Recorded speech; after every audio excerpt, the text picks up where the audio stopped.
Club World Cup spot are on the line, so Roger Bennett, the CEO of Men in Blazers Media Network, joins, plus Travis Kelce and Alex Ovechkin, who's actually retiring with these rumors swirling. Hello and welcome into Front Office Sports Today from our FOS studios in New York City. I'm Renee Washington. And I'm Dager Machado. Good question. Of course, we're going to dive into that and so much more. Thanks so much for joining us. Every weekday, of course, Renee and I are chatting the biggest stories happening in the business and culture of sports. And we got a big show ahead, including Owen Wilson. So let's dive first in some of the headlines we're watching in the shoot-around. More college discussions coming out of league meetings. The SEC has now announced an increase on fines for schools that rush the field or court to $500,000 per incident paid to the visiting team. Now, previously fines started at $100,000 and would increase to $250,000 and then $500,000 for the third incident. But now they're jumping straight into $500K for that first one. It's an attempt to put the ownership on the schools themselves to protect the players. They also have a ruling where teams can allow, once the visiting team leaves the court or field, for their fans to rush the court. But right now, they're putting in that fine and they're changing this so that they can be safer. That's the 90-second rule is what they're calling it. Exactly. 90 seconds that then all the students and fans can then storm the court, and they're hoping maybe that can translate over onto the football field. But you have to think of a team like Vanderbilt, which got charged the most out of all of them, $850,000 last year just from students storming the field. They're the ones that basically are telling the SEC, we will try to get this under control. What's funny is the AD for Vanderbilt actually told students, please stop charging the field because that's money we could spend on NIL. Don't do it. Stop storming the field. All right, well, the NBA draft deadline for early entrants to consider removing their name from the list to remain college eligible was Wednesday, 11:59 p.m. Eastern time. Now, there were only 106 early applicants. That was already the lowest since 2015. But on top of that, the NBA announced 50 additional players have withdrawn their name. NIL and transfer portal are two reasons that have, of course, been floating out there as reasons why. But also for the NBA, they're saying this impacts the G League, the Summer League, and other things. Yeah, just two big names on that list. Chad Baker Mazzara, who was at Auburn, did great in the Final Four tournament. Yeah. He's now transferring to USC. He took his name out. And Jaden Bradley of Arizona as well. So if there was only 106 before this, that means that's cut in half. My gosh, that means almost anybody that's basically early admitting probably going to get drafted here. Yeah, so now with OTAs underway in the NFL, so are the questions around if tight end Travis Kelce is going to retire. And as his teammate Patrick Mahomes said, he said, if it's the last ride, you would never know. Now, Travis Kelce for the Chiefs has done a lot for the team. Of course, raising the stock market for what tight ends are able to negotiate in terms of contracts when he became the highest paid tight end with his deal that he signed in 2024. But also even just with Taylor Swift and his relationship has changed a lot for the NFL. And it makes you wonder, is he going to be joining his brother Jason in retirement? Look, most NFL players retire after the season or right now, right before roster cuts and bonuses go into effect. No, normally, you would never see them do this before the season and do a Mariano Rivera and say, I'm retiring this season and this is sort of my swan song. For him, you got to think of the competition that's going on for the Super Bowl. Will the Chiefs win it? And then does he retire after that? That's got to be the thing that plays a key here. Lots of questions there for Travis Kelce. Well, as the Club World Cup and the Champions League Championship are underway this weekend with an important weekend of soccer, we welcome in Roger Bennett, founder and CEO of Men in Blazers Media Network, to discuss the high-stakes weekend in our main event. All right, Roger, let's start with the excitement going on Saturday, specifically in the Champions League, a big Saturday of soccer. And so we've got PSG versus Inter, France versus Italy, as PSG's, the new young PSG, going up against an Inter team that's trying to become the first Italian club to win the title in 15 years. Plus also the Ballon d'Or is up for grabs based on what happened this week with 17-year-old Lamine Yamal or Ousmane Dembele. Lots at stake this Saturday for the Champions League. What are your thoughts heading into this one? You've done an incredible job. You've nailed it. I give you 10 out of 10 for covering every single base. Look, it's the apex of the global men's club football tournament, which has been a very long journey. This is the destination, and a global audience that will dwarf that of the Super Bowl. Will have all eyes on this team. You know, it's fascinating. You nailed some of the statistics. First time in 21 years, it's not like a super club for the English, Spanish, or German leagues in the final. First time in 5 years, there's not even a single English player on the field. And it's going to be a clash of styles, of philosophies, of club builds. PSG are a little bit like, they want to drink football's milkshake. They've tried to win this Champions League ever since the nation state of Qatar took over the team 11 years ago, poured $2 billion into the club. Their goal from the very beginning is to crave the apogee, the Champions League bauble. It's a bit like watching Miles Teller in Whiplash bang the jazz drums. That's how badly they wanted this. And they've done it. Oddly, at the beginning, they wanted Messi, they wanted Zlatan, they wanted Beckham, they wanted all the big names of football, just cram them there. They've stripped all that away, and they've gotten to the final with this young, very French, very soulful team. But at the same time, they also embody, the money in football. They're run by a gentleman, Al Khalafi, who, a hat on a hat is not enough for him. He is both the president of PSG. He's in the government in Qatar. He runs the UEFA board. He has fingers in every single pie. An English journalist said he doesn't have fingers in every pie. He is the pie. So you have this very human story. You have this moneyed story. They're going up against a very old team, Inter, a very wise team. And we should never take the opportunity to watch this game, this spectacle, for granted, even though it does have Lincoln Park oddly playing a halftime show. Yeah. So there's something for everybody. Yes.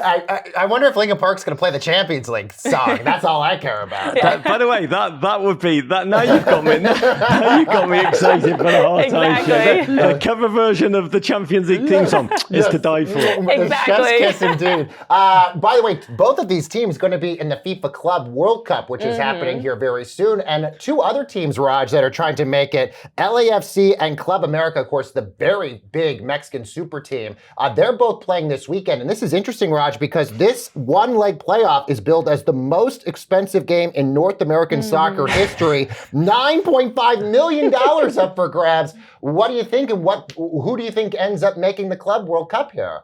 I don't honestly know. This is a new tournament, and I know for a lot of your viewers, one of I'd say the frictions for Americans to get their head around football is there's just so many tournaments, so many teams, so many leagues, so many nations. It feels like you've entered the Star Wars cantina and you really don't know what the heck's going on. This is FIFA's attempt to try and compete with the Champions League. It's like two very large brands competing with each other, and it kind of feels like they're throwing the rules together on the fly. This is the tournament for your viewers. They may not. It's taking place in the United States. There's so much football taking place on our turf this summer. The US men's national team will be in the Gold Cup playing international football. It will slam right into the Club World Cup. Some of the best teams in the world will be here. Some of the best teams in the world will be taking this very seriously because of the amount of money that is being flung at this by FIFA to try and make it an incentive-driven success. We'll have Manchester City here. We'll have Chelsea here from the Premier League. As you say, PSG are taking this very seriously. They're going to be based in Los Angeles. Teams from around the world will be competing. I expect to see many, many sold-out games. I expect to see many, many empty stadia. Some of the teams will not be draws. It's going to be a fascinating moment. It's the best of times. It's the worst of times for football. Men's and women's football have never been more popular. Both are surging. The audiences. In my lifetime, we've always joked that soccer is America's sport of the future, as it has been since 1972. That future is definitely now. You were at the center of all that. Men in Blazers Media Network just has this exciting new multi-year partnership with New Balance. And before we wrap up here, I wanted to quickly give you a chance to shine a light on how this is going to help escalate and increase the audience and the appetite in North American soccer coverage. They have Michelle Cooper, Jordan Heitemer on the women's side. They have Bukayo Saka. They have the FA Cup winning sensation Eberichi Eze. They have Tim Weah of the US men. Their footballers are all emotionally intelligent. They're on journeys. They're deeply engaged in their communities.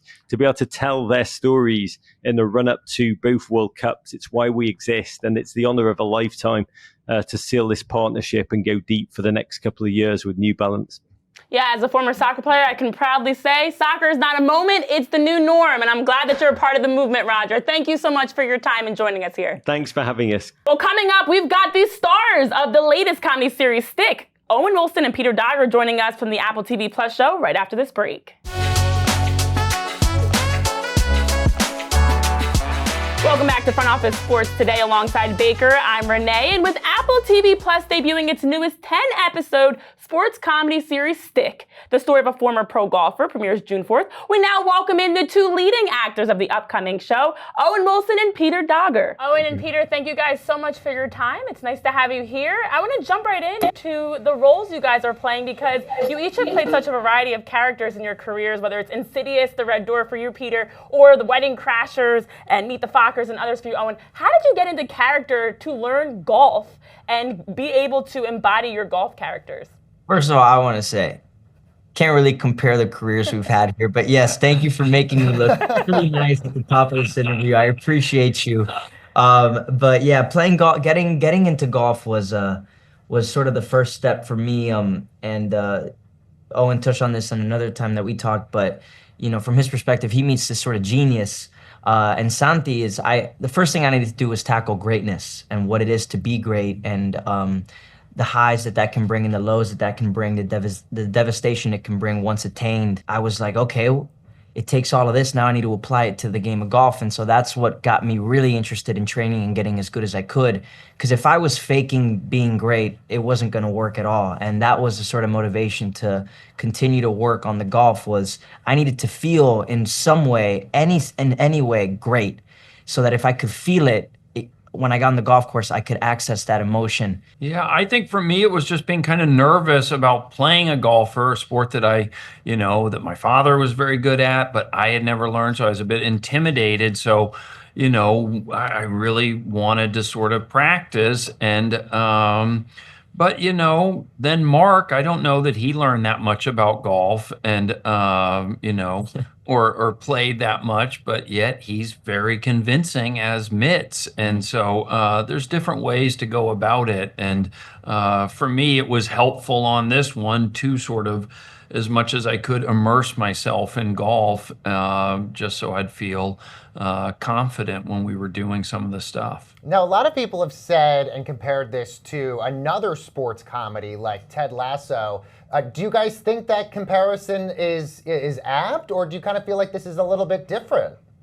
Well, I know that, I love Ted Lasso, and, my boys love the show, and that's such a kind of great character. I think that, the part of the story that I responded to is the idea of sort of needing someone to believe in you. And I know in my life, there's been times where I've certainly needed that, and somebody to have, some faith or give you a break. And so that element of the show, kind of getting Amber Lynn, my ex, to kind of believe in me, and then believing in Santi, to me, that's kind of a powerful idea that's very relatable. And then, as a middle brother, I always kind of root for the underdog, and this is an underdog story for sure. Mm-hmm.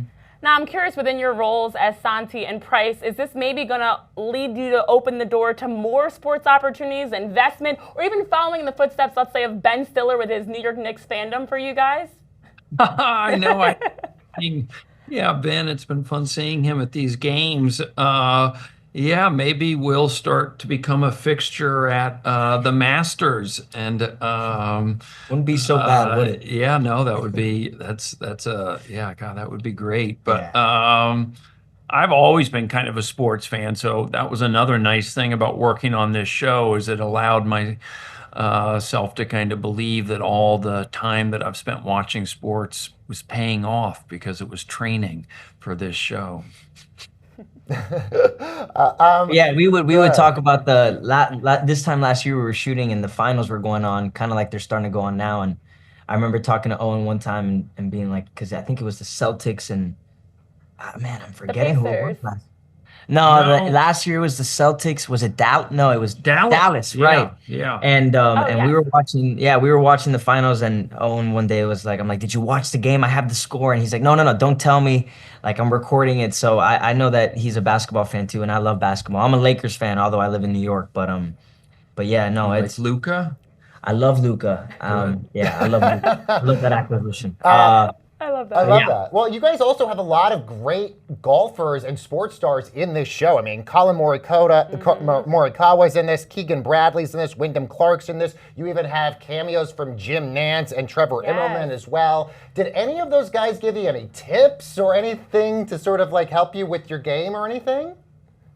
Well, Keegan Bradley sent me a nice text the other day because he saw the preview and really liked it. And then the tip that wasn't so much a tip. They used the sound from Wyndham Clark hitting the ball. The sound guy told me that we took that sound and we're putting it over your shot. So you see the show and you're like, God, it sounds like a rifle goes off when Price hits the ball. That's because it's Wyndham Clark. Thanks, Wyndham. Wow. Yeah, Morikawa gave me a chipping tip I still use today. So yeah, they were cool. They were real cool. There you go. There you go. And I'm just curious, as we're getting ready to wrap up, just how this really brings together your passion. You talked about your sports fandom. Obviously, comedy and just your role on air and on TV is prevalent. But what does this role bring out of you that's maybe opened your eyes in this stage of your career for each of you, since you're in different spots within your careers? I think that sort of, that idea, it's just kind of reminded me what I was talking about earlier, the times where I've had like a really good teacher or, somebody that has believed in me and made me kind of think about that. And then how you do connect with people. How do you inspire somebody? And so that's been kind of interesting to think about. Yeah, one thing I've thought about since the show is kind of about Santi and Zero too, is like playing a 17-year-old and getting reminded of like first love and how sort of willing you are the first time around to open yourself up and be affected and also affect.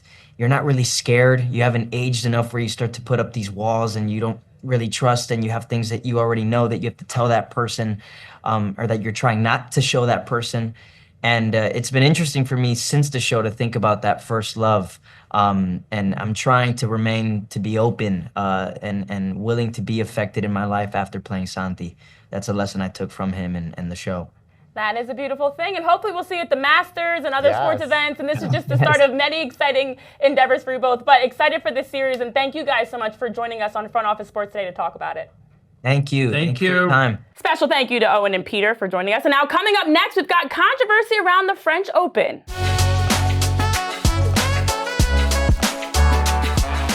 And welcome back to Front Office Sports today. Baker and Renee here. And as the 124th edition of the French Open is underway, the second Grand Slam tournament of the year has come with some controversy over the scheduling and promotion of the men versus the women. So to dive into it more, we now welcome in our FOS reporter, Colin Salao. And Colin, let's jump right in because people, including some of the players, have been coming out and making comments regarding the differences in scheduling. Just one of the first 6 night sessions, I should say, all were men's singles matches. We haven't seen the women in a big scheduling primetime spot. What are your thoughts on this, especially since the tournament director, Emily Mauresmo, came out and rejected it and said that's not the case. There's no discrepancy here. What are your thoughts on this situation? Yeah, I mean, there is a discrepancy, first of all. Since 2021, only 4 of 44 night matches have been women's matches. That's according to The Athletic. So that if you're looking purely at the data, it is clear. Now, Mauresmo's had an explanation for it, which, you could argue is fair in certain ways, which is they only schedule one match at night at the main center court Philippe Chatrier. I hope I'm not butchering that. But they only schedule one match. And because of scheduling concerns, not only with fans coming in, but as well with their media partner, Amazon Prime, it works out that the men's matches are longer, the men's matches being 5 sets than the women's matches being 3 sets. You can quibble with that what you want, but that is what their explanation is in terms of satisfying fans and broadcast partners. Okay, so I guess the big question, because look, we're accustomed to the U.S. Open where you have a women's match right before the men's match in prime time. I guess the question is who then has the authority then to change this? Is this the media partners? You mentioned Amazon Prime, TNT, or is this done by the French Tennis Association? essentially it's something that they have to talk about. So one thing that Mauresmo said in her 13-minute press conference that was all about scheduling, by the way, until she cut it off. One thing she said is the deal with Prime, which is just one match per night, and it's the 8:15 primetime match. So essentially, and that deal runs until 2027. So that's essentially something that they have to talk about between both sides. They have to agree on something. One thing I will say, though, is that the U.S. Open, again, like we're accustomed to, Arthur Ashe Stadium, the center court, they do play 2 matches, but there also are scheduling issues there where a lot of the players are saying, well, we play until 2, 3 a.m. now that there's 2 matches. And Coco Gauff said it herself at the French Open. She's like, we don't want the super late match if they do add one. So there is something there that they have to figure out, and it's not perfect even in the U.S. Open. Well, Colin, then I know obviously the Roland Garros is happening, so that's under the microscope, but it makes me wonder, is this a tennis issue? Is this bigger in just the gaps? Of course, women's sports has been invested and growing, especially in the United States in so many ways. Is tennis behind in how they're promoting and creating that equal playing field for men and women? It's interesting because in a lot of ways, tennis was one of the forefront, right, with Billie Jean King. And for a long time, they've been pushing similar purses between the men's and women's sides in these Grand Slams for decades now, or almost 2 decades. So in that case, you could say yes, but there are issues like this that still occur. And I'd say they're actually one of the better ones, but that's not saying a lot considering the gaps that we've seen in many other sports. So we're heading into the weekend, doing pretty well so far with the French Open. Any names or things that you're watching this weekend in terms of the tournament? I think from a men's side, it's always going to be about Carlos Alcaraz, Jannik Sinner. They're the two now. Are they the next big 3 is what we're looking at. And is Djokovic still going to compete, especially in clay? And on the women's side, I'm very interested in what Iga Swiatek is going to be doing because she is the queen of clay. I think 4 of her 5 Grand Slams were at the French Open, but she's finally not in the top 2 right now. Is she going to be back because it's the French Open? I'd love to see. Very interesting. A lot to keep an eye on, Colin, and thank you for weighing in on your thoughts around the French Open. Okay, well, over on the ice, did the Washington Capitals leak Alex Ovechkin's retirement? Let's see what's bubbling over at the water cooler. So the Washington Capitals stole the NHL thunder. We should be talking about the Stanley Cup Finals rematch, but instead we're talking about their accidental email that was sent to season ticket holders reading October, the start of the Capitals hockey and Alex Ovechkin's final NHL season. Now we know he's going to be 40 this season. He is going into the last year of his contract. Alex Ovechkin, after becoming the NHL leading scorer, said he's going to play another season. The Capitals had a statement as well saying this was an accident, but honestly, Baker, was this an accident? I mean, look, this is the worst accident possible. And the best part of this, final NHL season, all in caps. All in caps. This is something you leave in a Google Doc. You do not put this in your email to go out to ticket holders. Very interesting. We'll see if there's some truth to that. Well, as we wrap up the month of May, we hope you enjoy your sports-filled weekend. It's an exciting one. We've got a rematch of the World Series, Dodgers-Yankees game, as well as the exciting Game 6 Knicks-Pacers. Could they force a Game 7? So we'll see you next month, basically on Monday, as we have more here on Front Office Sports Today. Have a good one, guys. See you in June.